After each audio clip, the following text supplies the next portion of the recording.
धन दांडग्या लोकांना, ज्याच्याकडे गाडी आहे, घोडा आहे, बंगला आहे, फार्म हाऊस आहे, त्यांना कर्जमाफी देऊन काय फायदा आहे? बावनकुळे साहेब म्हणतात की ज्या शेतकऱ्याकडे गाडी आहे, बंगला आहे, घोडा आहे, फार्म हाऊस आहे, त्यांना कर्जमाफीची गरज कशाला? बावनकुळे साहेब, माझा तुम्हाला साधा आणि सिंपल एक प्रश्न आहे. ज्या उद्योगपतींकडे तुम्ही 10 लाख कोटी रुपयांचं कर्ज माफ केलं, त्यांच्याकडे गाडी, फार्म हाऊस काहीच नाही का? का ते रस्त्याने असे भीक लागल्यासारखे भिकाऱ्यावानी रस्त्याने जात आहेत का चालत?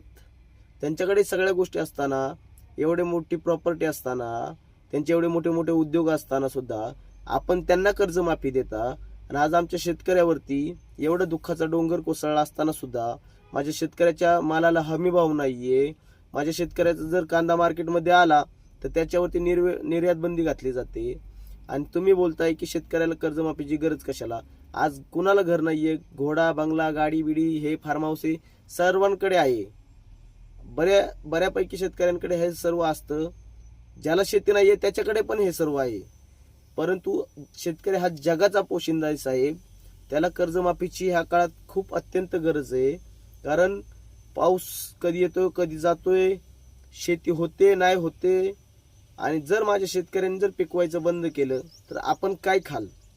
त्याच्यामुळे जोपर्यंत शेतकरी मजबूत होणार नाही तोपर्यंत हा देश, आपण म्हणतो ना कृषी प्रधान देश, हा बनू शकणार नाहीये.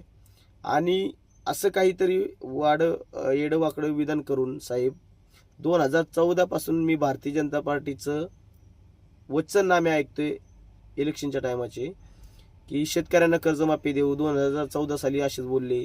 काळी चिठ्ठी, पांढरी चिठ्ठी, लाल काढा, पावती काढा, रांगेत लागा, उभं राहावा, ह्या सगळ्या गोष्टी करून सुद्धा आपण 1 रुपयाची सुद्धा कर्जमाफी शेतकऱ्यांना दिली नाही.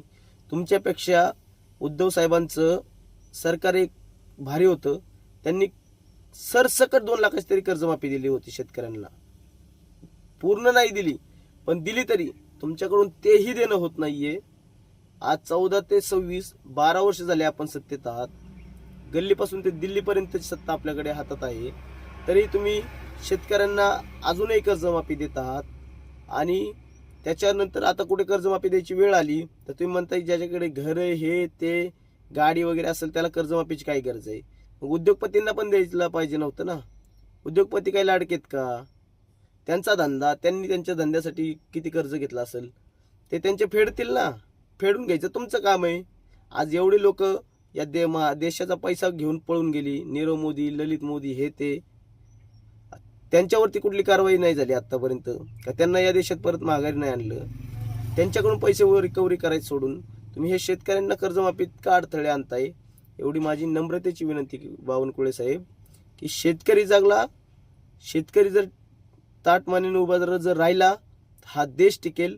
कारण हा देश शेतकऱ्यांच्या जीवावर चालतो. जर अन्नच नाही पिकवलं तर आपण खाणार काय? हा साधा प्रश्न आहे.